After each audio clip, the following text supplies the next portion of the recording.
Hello ആൾ, career ക്രാഫ്റ്റിൻ്റെ പുതിയൊരു വീഡിയോയിലേക്ക് എല്ലാവർക്കും സ്വാഗതം. അസിസ്റ്റൻറ്റ് സെയിൽസ്മാൻ പരീക്ഷയ്ക്ക് വേണ്ടിയിട്ട് നമ്മൾ ആരംഭിച്ച PYQ ഡിസ്കഷനിലെ മറ്റൊരു ക്ലാസ്സാണിന്ന്. ഓരോ ക്ലാസ്സിലും ഒരു ചോദ്യപേപ്പറിലെ 10ഓളം ചോദ്യങ്ങളും അനുബന്ധ വസ്തുതകളുമാണ് നമ്മൾ പറഞ്ഞു വരുന്നത്. 2023 ചോദ്യപേപ്പറായിരുന്നു നമ്മൾ ഇതുവരെ ഡിസ്കസ് ചെയ്തിരുന്നത്. അപ്പോൾ മുൻപുള്ള ക്ലാസ്സുകളുടെ ലിങ്ക് ഞാൻ ഡിസ്ക്രിപ്ഷൻ ബോക്സിലിടാം. എല്ലാവരും അതുകൂടി ഒന്ന് കാണുക. ഇന്ന് നമുക്ക് ബാക്കിയുള്ള ചോദ്യങ്ങൾ കൂടി നോക്കാം. ക്ലാസ്സിലേക്ക് കടക്കും മുൻപ് ചാനൽ ആദ്യമായി കാണുന്നവരുണ്ടെങ്കിൽ സബ്സ്ക്രൈബ് ചെയ്യുക, വീഡിയോ ഇഷ്ടമായാൽ ലൈക്ക് ചെയ്യുക, ഷെയർ ചെയ്യുക. ഇന്നത്തെ ഒന്നാമത്തെ ചോദ്യം, ആവർത്തന പട്ടികയിലെ കൃത്യമായ സ്ഥാനം നിർണ്ണയിക്കാത്ത മൂലകം ഏത്? Helium, hydrogen, carbon, nitrogen. Hydrogen ആണ് ഉത്തരം. പ്രപഞ്ചത്തിന്റെ മൊത്തം ദ്രവ്യത്തിന്റെ 3/4 ഭാഗവും അടങ്ങിയിരിക്കുന്ന മൂലകമാണ് ഹൈഡ്രജൻ. ഹെൻറി കാവൻഡിഷ് ആണ് ഹൈഡ്രജൻ കണ്ടുപിടിച്ചത്. ന്യൂക്ലിയസിൽ ന്യൂട്രോൺ ഇല്ലാത്ത ഒരേ ഒരു വാതകമാണ് ഹൈഡ്രജൻ. ഹൈഡ്രജൻ്റെ ഐസോടോപ്പുകളെ കുറിച്ചൊക്കെ നമുക്കറിയാം. പ്രോട്ടിയം, ഡ്യൂട്ടീരിയം, ട്രിഷ്യം, അത് നമുക്കറിയാവുന്നതാണ്. അതുപോലെ വാണിജ്യപരമായി ഹൈഡ്രജൻ നിർമ്മിക്കുന്നത് ബോഷ് പ്രക്രിയയിലൂടെയാണ്. അതുകൂടി ഒന്ന് ഓർത്ത് വയ്ക്കാം. നമുക്ക് അടുത്ത ചോദ്യം നോക്കാം. താഴെ പറയുന്ന ഏത് രാസവസ്തുവിനെ നിർജ്ജലീകരിക്കാനാണ് സൾഫ്യൂരിക് ആസിഡ് ഉപയോഗിക്കാത്തത്?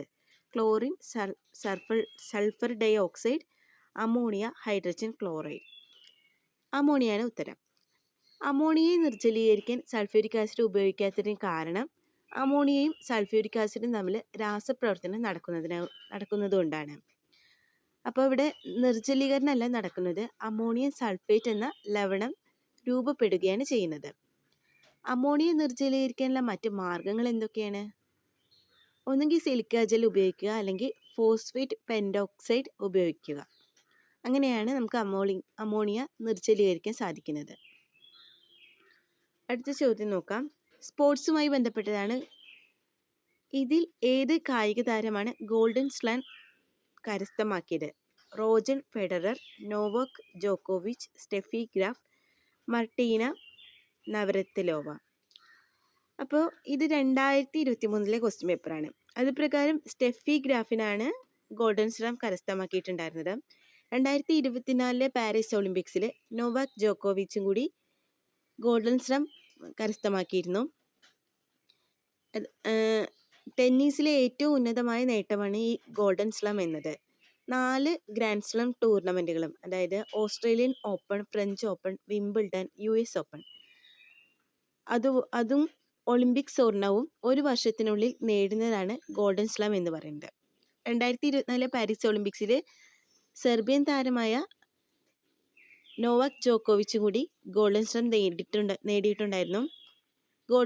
ഗോൾഡൻ സ്ലാം നേടുന്ന 5ാമത്തെ താരമാണ് നോവാക് ജോക്കോവിച്ച്. അപ്പോൾ അടുത്ത എക്സാമിന് ഇതായിരിക്കാം ചോദ്യം വരുന്നത്.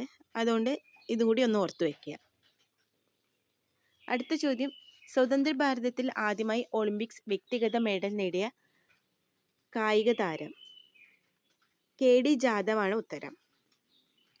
ആദ്യമായിട്ട് സ്വതന്ത്ര ഭാരതത്തിൽ ഒളിമ്പിക്സ് മെഡൽ നേടുന്നത് Indian hockey ടീമായിരുന്നു.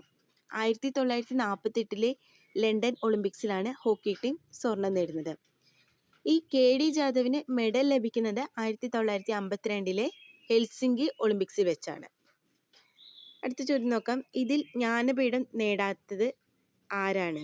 Vayalar Ramavarma, ONV Kurup, MT Vasudevan Nair, Akkitham Achuthan Namboothiri. Vayalar രാമവർമ്മയാണ് ഉത്തരം. 6 മലയാളികൾക്കാണ് ഇതുവരെ ജ്ഞാനപീഠം ലഭിച്ചിട്ടുള്ളത്.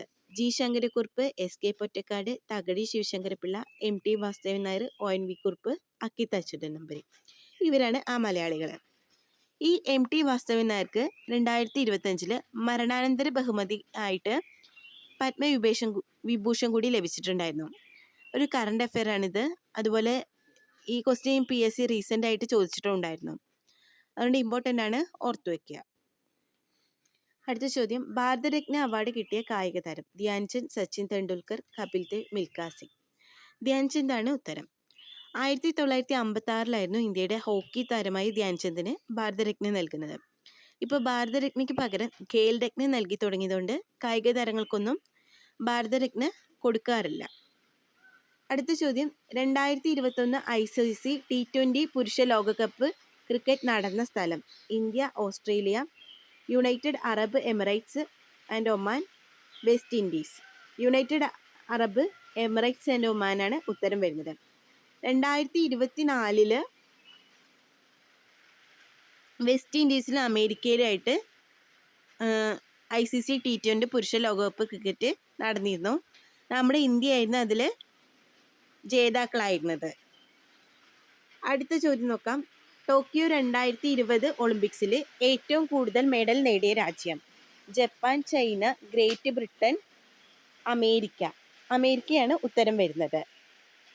2024 പാരീസ് ഒളിമ്പിക്സിലും അമേരിക്കയ്ക്ക് തന്നെയായിരുന്നു കൂടുതൽ മെഡൽ കിട്ടിയത്. നമ്മുടെ ഇന്ത്യക്ക് 6 മെഡലാണ് കിട്ടിയിട്ടുണ്ടായിരുന്നത്.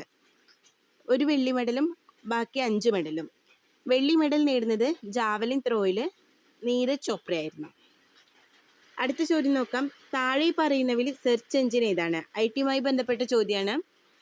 Google Chrome, Mozilla Firefox, Google internet explorer. Google ആണ് സെർച്ച് എഞ്ചിൻ. ബാക്കി Google Chrome, Mozilla Firefox, internet explorer ഒക്കെ എന്താണ്? വെബ് ബ്രൗസറുകളാണ്. ഗൂഗിൾ അല്ലാതെ നമ്മൾ ഉപയോഗിക്കുന്ന മറ്റ് സെർച്ച് എഞ്ചിനാണ് ബിങ്, യാഹു ഒക്കെ. അടുത്ത ചോദ്യം നോക്കാം. ബൂട്ടപ്പ് പ്രോഗ്രാം സൂക്ഷിച്ചു വെക്കുന്ന കമ്പ്യൂട്ടർ മെമ്മറി?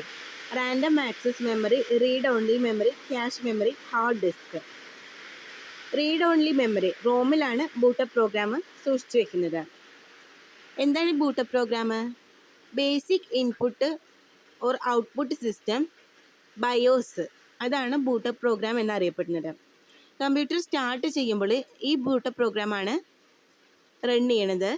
അത് റോമിൽ നിന്ന് റാം മെമ്മറിയിലേക്ക് കോപ്പി ചെയ്യപ്പെടുകയാണ് ചെയ്യുന്നത്. ഇപ്പോൾ പവർ ഓഫ് ചെയ്താലും ഡാറ്റ നഷ്ടപ്പെടില്ല റോമിൽ. അതുകൊണ്ടാണ് ഇത് റോമിൽ സൂക്ഷിച്ചു വെക്കുന്നത്. അപ്പോൾ ഇന്നത്തെ ഏകദേശം 10 ചോദ്യങ്ങളും ഉത്തരങ്ങളും നമ്മൾ അതിൻ്റെ കണക്ട് ഫാക്ട്സും നമ്മൾ ഇന്ന് ഡിസ്കസ് ചെയ്ത് കഴിഞ്ഞു. കൂടുതൽ ചോദ്യങ്ങൾ നമുക്ക് അടുത്ത ക്ലാസ്സിൽ നോക്കാം. തൽക്കാലം ഇന്നത്തേക്ക് ഈ ക്ലാസ് ഇവിടെ നിർത്തുകയാണ്. അടുത്ത ക്ലാസ്സിൽ കാണാം. Thank you.